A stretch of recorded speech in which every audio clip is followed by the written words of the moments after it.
les gars, j'espère que vous allez bien. Aujourd'hui, on se retrouve pour une nouvelle vidéo sur l'immigration.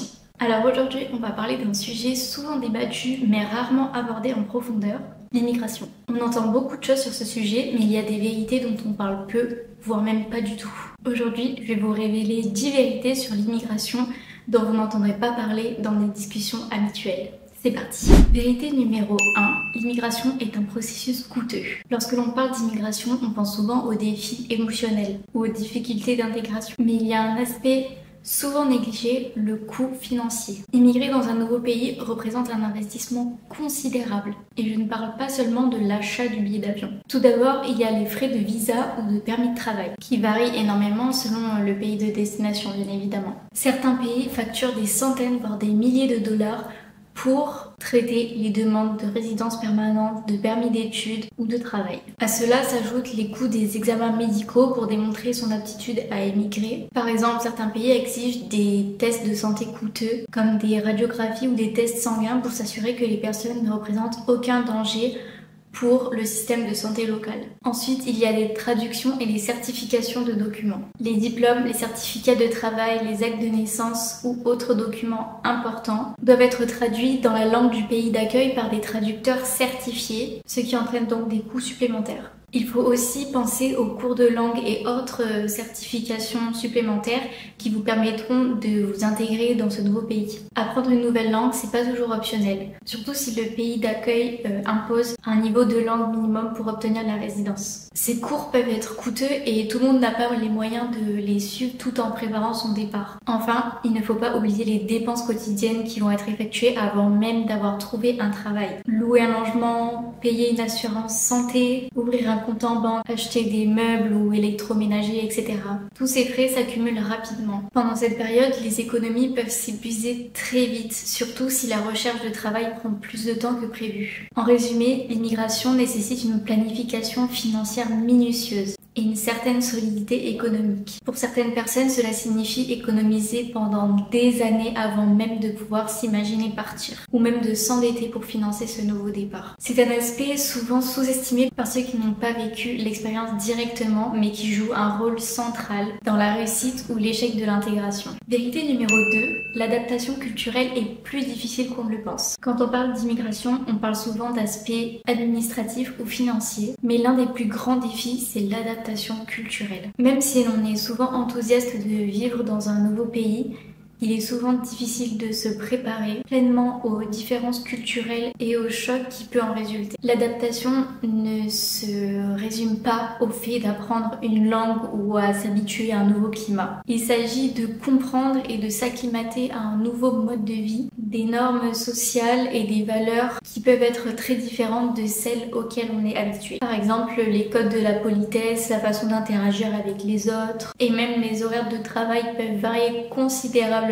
d'un pays à l'autre. Ce qui est considéré comme normal ou acceptable dans un pays peut être très mal perçu dans un autre. Ces différences subtiles mais importantes peuvent rendre les interactions sociales compliquées. Et ça, même si on parle couramment la langue. Le choc culturel peut se manifester de plusieurs façons. Il y a la sensation de se sentir étranger dans les situations les plus banales, comme par exemple faire ses courses ou utiliser les transports en commun. Les habitudes alimentaires, les références culturelles, les loisirs populaires, tout ça peut être déroutant. Cette situation d'incompréhension peut rapidement apporter un sentiment de frustration et d'isolement. Par exemple, certains immigrants trouvent difficile de participer à des conversations locales parce qu'ils ne partagent pas les mêmes références culturelles comme les films, la musique ou les événements historiques marquant le pays d'accueil. En outre, le mal du pays est un phénomène réel et puissant. Il ne se traduit pas seulement par la nostalgie des amis et de la famille, mais aussi par le manque de petites choses du quotidien qui nous rassurent et nous font sentir chez nous. La nourriture, les traditions, les paysages familiers, ces absences peuvent exacerber le sentiment de solitude,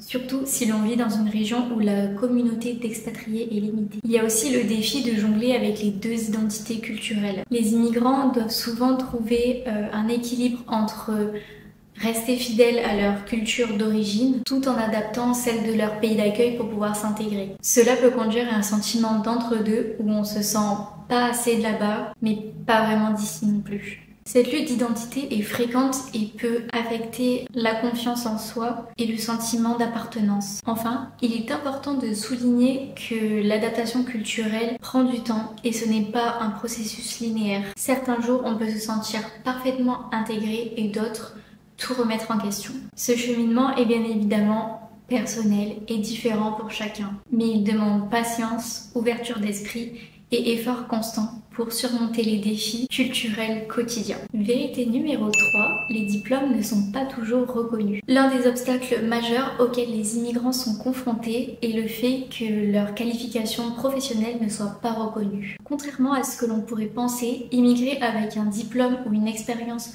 professionnelle solide ne garantit pas forcément un accès direct à un emploi qualifié dans le pays d'accueil. En réalité, les diplômes obtenus à l'étranger ne sont pas toujours équivalents à ceux du pays d'accueil. Et cela peut créer des difficultés inattendues pour les nouveaux arrivants. Chaque pays a ses propres exigences éducatives et ses critères de certification personnelle. Les équivalences de diplômes peuvent nécessiter des démarches complexes, coûteuses, ou même de refaire une partie de sa formation pour que les qualifications soient reconnues. Cela concerne des domaines tels que la médecine, le droit, l'ingénierie ou encore l'enseignement où les normes varient considérablement d'un pays à l'autre. Ces obstacles peuvent décourager les immigrants qualifiés, les forçant à travailler dans des secteurs moins qualifiés pour subvenir à leurs besoins. Pour les professionnels dont le diplôme n'est pas reconnu, il peut être difficile de retrouver un poste correspondant à leurs compétences. Par exemple, un médecin expérimenté peut se voir contraint de travailler comme assistant médical ou dans un emploi non médical pendant plusieurs années avant d'obtenir l'autorisation d'exercer pleinement son métier.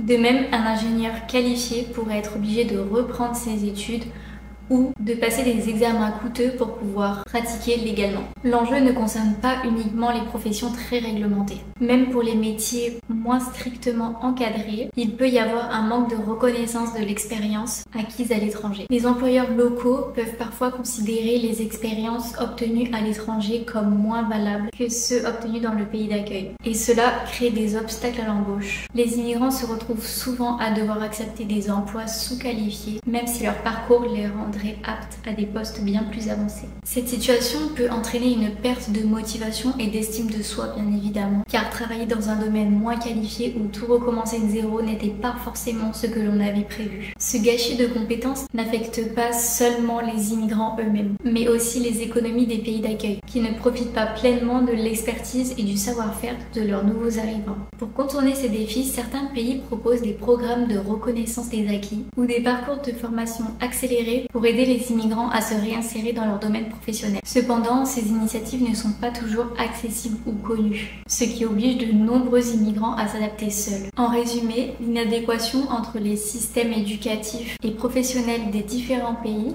ajoute une couche supplémentaire de complexité à l'intégration des immigrants. Cette réalité est trop souvent sous-estimée et peut grandement affecter la réussite de l'intégration professionnelle et sociale dans le pays d'accueil. Défi numéro 4.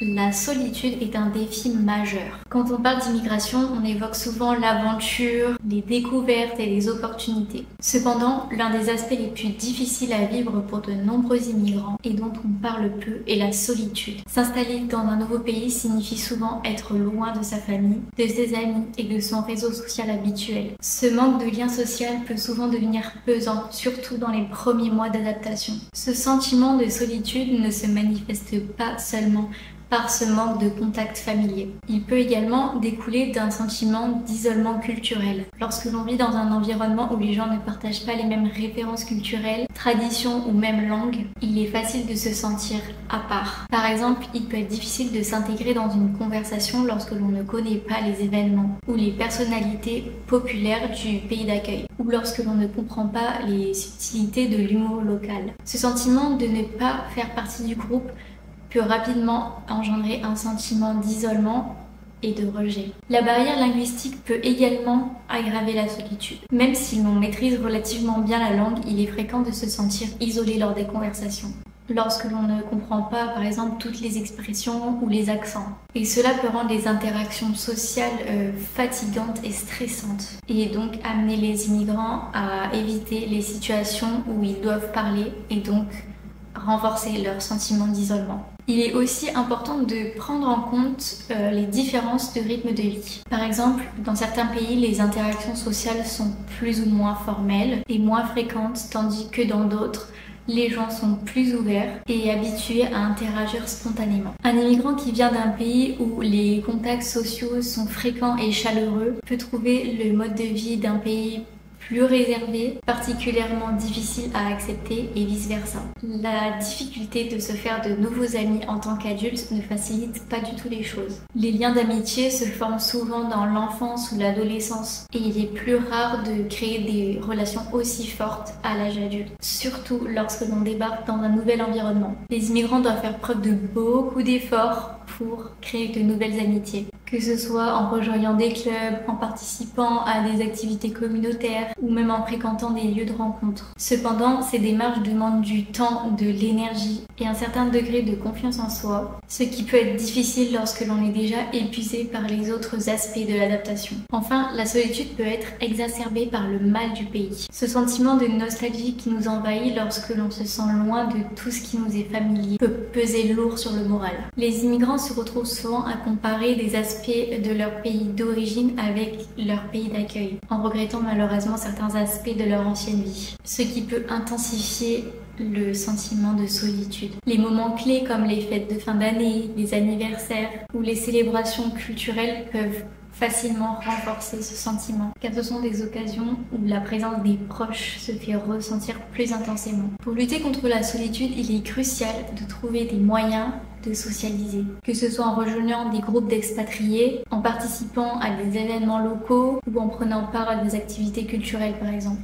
Cela demande souvent un effort conscient, surtout pour ceux qui sont de nature introvertis. Mais ces efforts peuvent grandement aider à réduire le sentiment d'isolement et faciliter l'intégration. Vérité numéro 5, le coût de la vie peut être bien plus élevé que prévu. Lorsque l'on envisage de s'installer dans un nouveau pays, on pense souvent à la qualité de vie, aux opportunités professionnelles ou à l'éducation. Cependant, l'une des réalités souvent négligées est le coût de la vie, qui peut être beaucoup plus élevé que ce qu'on avait anticipé. Même avec une planification préalable, de nombreux immigrants se retrouvent confrontés à des dépenses inattendues ou à des coûts plus élevés que prévu. Les différences du coût de la vie peuvent se manifester dans quasiment tous les aspects du quotidien. Par exemple, le logement est souvent l'une des plus grandes surprises.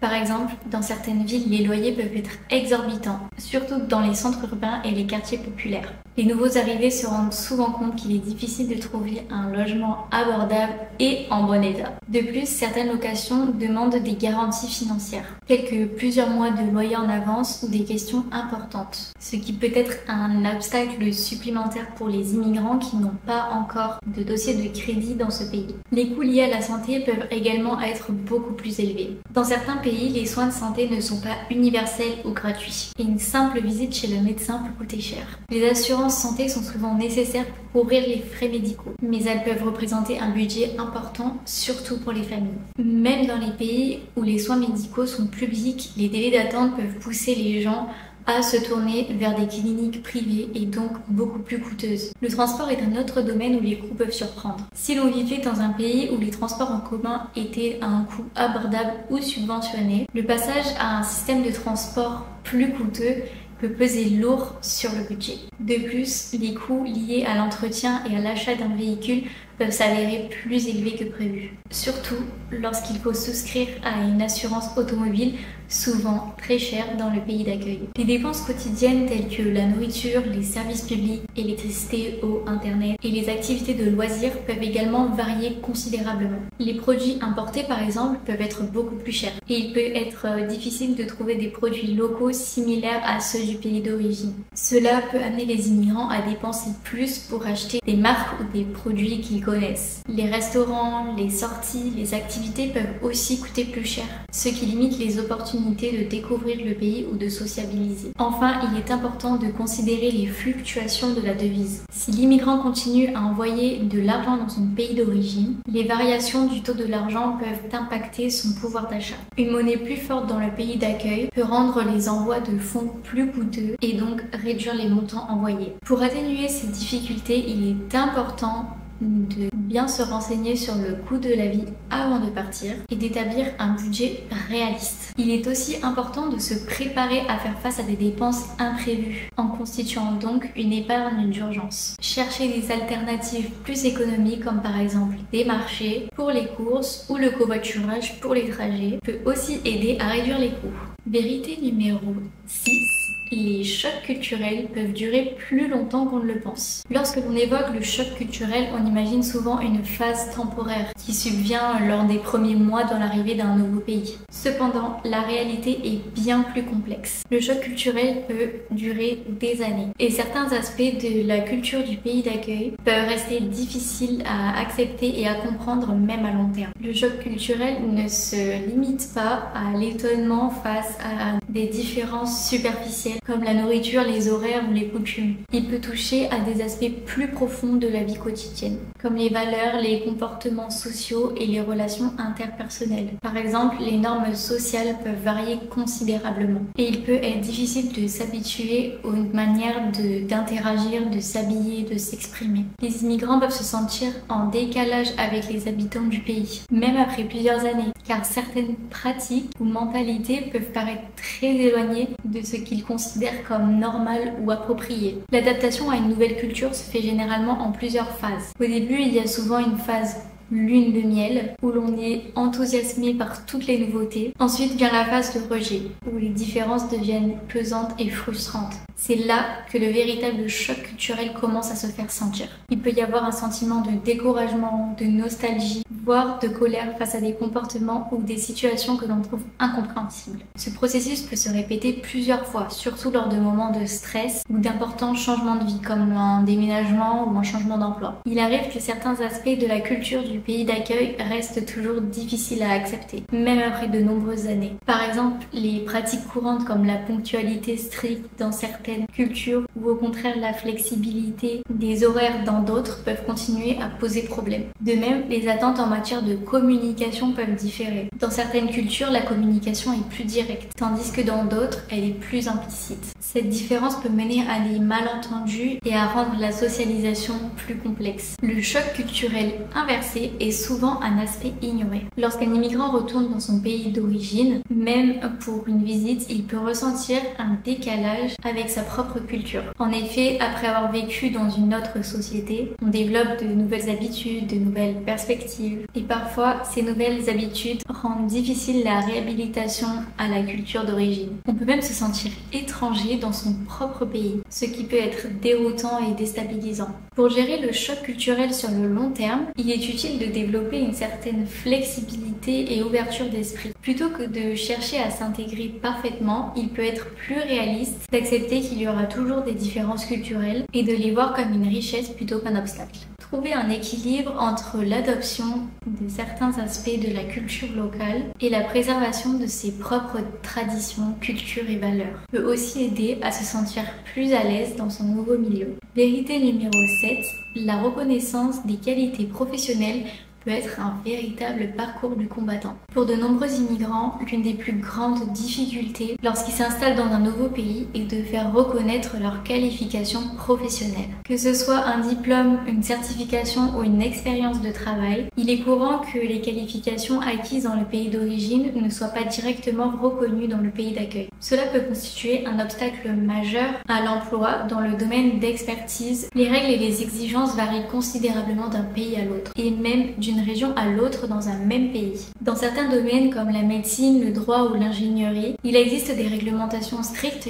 qui imposent aux professionnels étrangers de suivre une formation supplémentaire, de passer des examens ou de faire des stages pour obtenir une licence ou une autorisation d'exercer. Ces processus peuvent être longs, coûteux, complexes et ils ne garantissent pas toujours le succès. En conséquence, de nombreux immigrants se retrouvent à exercer des emplois en dessous de leur qualification, simplement car ils ne peuvent pas exercer dans leur domaine. Le manque de reconnaissance des qualifications peut également être une question de perception. Certains employeurs hésitent à embaucher des candidats dont l'expérience a été acquise dans un autre pays et estiment qu'elles ne correspondent pas aux standards du pays ou aux pratiques locales. Cette méfiance peut être alimentée par les différences dans les systèmes éducatifs, les pratiques de travail ou même les valeurs culturelles. Par exemple, un diplôme universitaire obtenu dans un pays pays ne peut pas être considéré comme un diplôme équivalent dans le pays d'accueil, même si le niveau d'études est comparable. Les immigrants doivent souvent faire preuve de persévérance et de créativité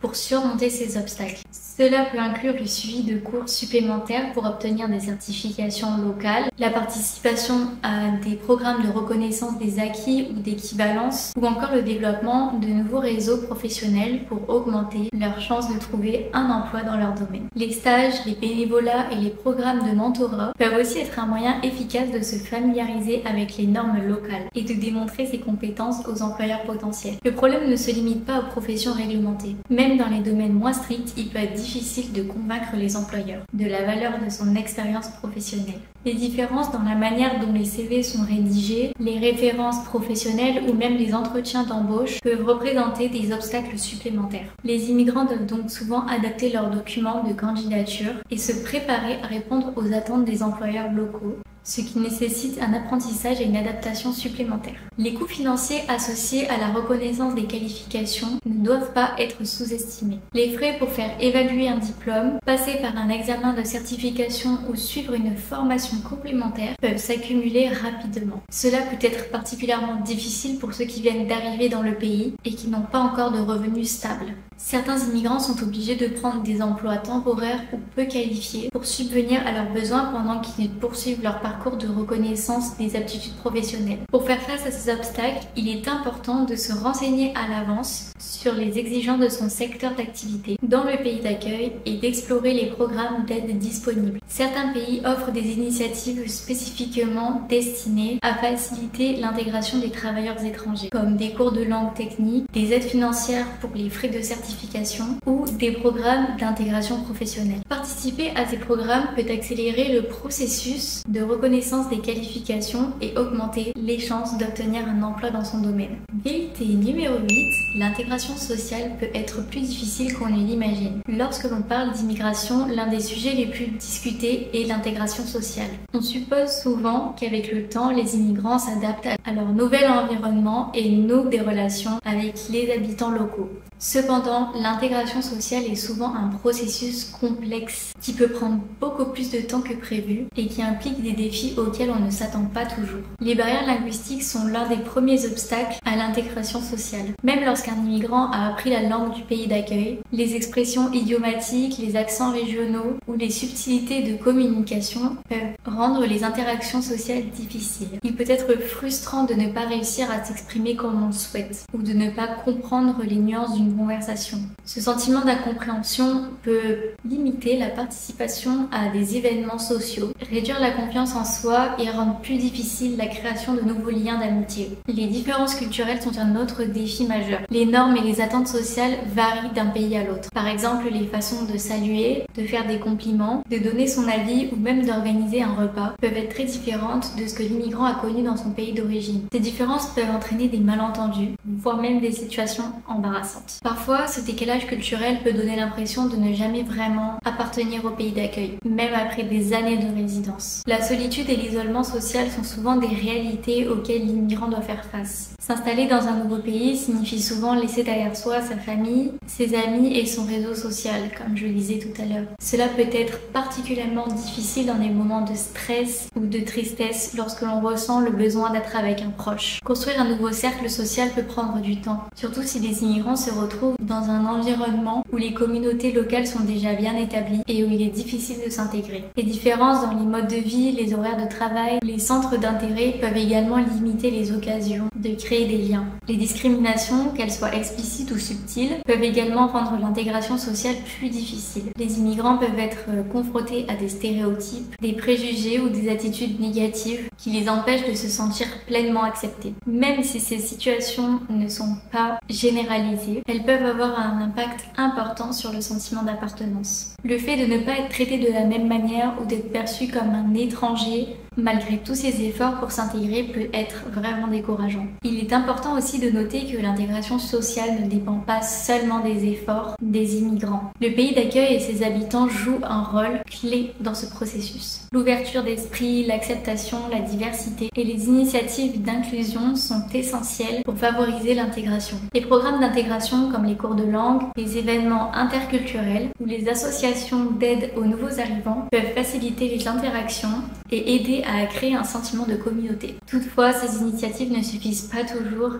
à briser les barrières sociales. Pour réussir à s'intégrer socialement, les immigrants doivent souvent faire preuve de patience, d'adaptabilité et de persévérance. Participer à des activités locales, rejoindre des clubs ou des associations ou même faire du bénévolat peut être un moyen efficace de rencontrer des gens et de se faire des amis. La volonté de sortir de sa zone de confort et de s'ouvrir à de nouvelles expériences est cruciale pour élargir son réseau social. Il peut également être utile de maintenir un lien avec sa culture d'origine, en rejoignant des associations culturelles ou en participant à des événements de sa communauté d'origine, ce qui peut offrir un soutien moral et une sensation d'appartenance. Vérité numéro 9, le choc culturel inversé peut être une surprise inattendue. Le choc culturel est un phénomène souvent négligé, dont peu de gens parlent lorsqu'il s'agit d'immigration. Il se produit lorsque les immigrants retournent dans leur pays d'origine après avoir vécu à l'étranger pendant une période prolongée. Contrairement à ce que l'on pourrait croire, revenir chez soi n'est pas toujours synonyme de retour à la normale.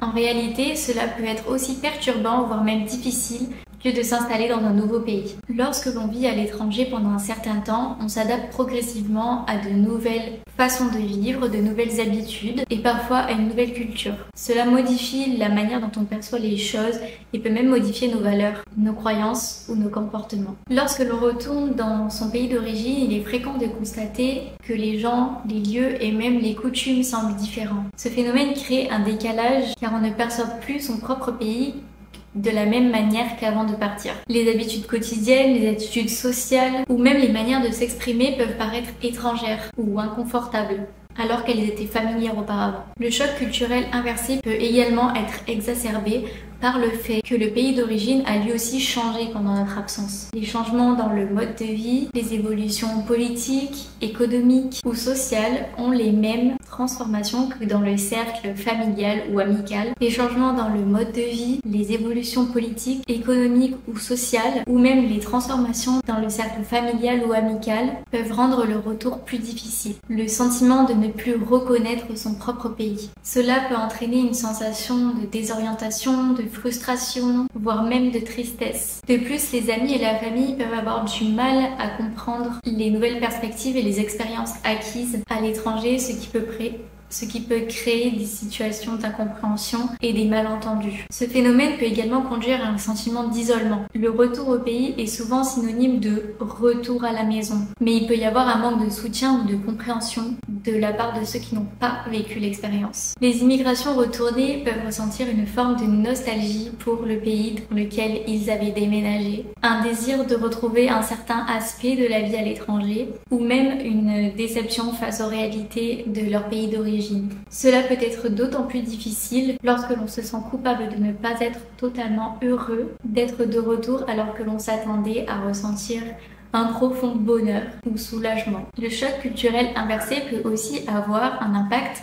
sur l'environnement professionnel. Les compétences ou les habitudes de travail acquises à l'étranger peuvent ne pas être valorisées à nouveau dans ce pays. Les différences dans la culture d'entreprise, les styles de communication ou les attentes professionnelles peuvent entraîner un décalage au sein du milieu de travail. Certaines personnes peuvent même se retrouver à devoir réajuster leur carrière ou leur approche professionnelle pour mieux correspondre aux normes locales, ce qui peut être évidemment frustrant après avoir investi temps et effort pour s'adapter à un nouvel environnement. Pour surmonter le choc culturel inversé, il est important d'en être conscient et de se préparer au retour. Cela peut inclure le fait de rester en contact avec des personnes ou des expatriés ayant vécu à l'étranger pour partager ses expériences, ou encore de planifier des activités qui permettraient de garder un lien avec la culture étrangère, comme par exemple parler la langue, cuisiner les plats typiques ou suivre des actualités internationales. De plus, il est utile de donner du temps à l'adaptation, de ne pas s'attendre à retrouver immédiatement son ancienne vie telle qu'elle était avant le départ. Le soutien émotionnel est également crucial. Parler ouvertement de ses sentiments assez proches où un professionnel peut aider à gérer le stress et les émotions liées au choc culturel inversé. Il peut être aussi bénéfique d'adopter une approche proactive en exploitant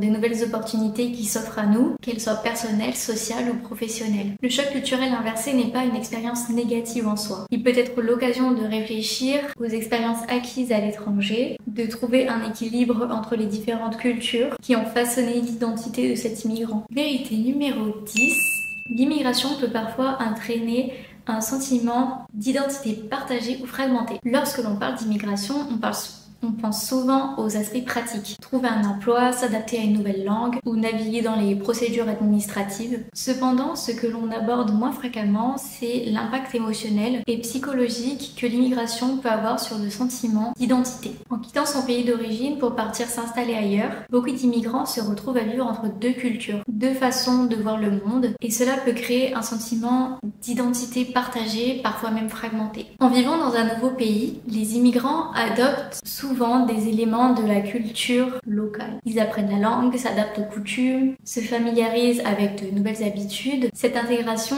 est nécessaire pour réussir à s'installer, mais elle peut aussi modifier la perception de soi. Au fil du temps, il devient parfois difficile de se définir complètement par sa culture d'origine ou par celle du pays d'accueil. Ce sentiment d'être entre deux mondes peut générer une sorte de confusion identitaire, où l'on ne sait pas vraiment à quel groupe on appartient pleinement. Cela se manifeste par le fait que certains immigrants se sentent plus à l'aise avec une identité hybride, combinant des éléments de leurs deux cultures. Par exemple, ils peuvent continuer à pratiquer certaines traditions de leur pays d'origine tout en célébrant les fêtes locales du pays d'accueil. Cette double appartenance peut être une source de richesse et de diversité personnelle, mais elle peut aussi donner l'impression de ne jamais être acceptée dans l'un ou dans l'autre contexte. Les natifs du pays d'accueil peuvent les voir comme étrangers, tandis que les personnes restées dans le pays d'origine peuvent les considérer comme changés. Les enfants d'immigrants en particulier peuvent ressentir ce dilemme identitaire de manière plus intense. Ils grandissent souvent avec des parents qui leur inculquent les valeurs et les traditions du pays d'origine, mais ils sont ainsi influencés par la culture locale, à l'école, avec leurs amis ou à travers les médias. Cette double influence peut enrichir leur vision du monde, mais elle peut aussi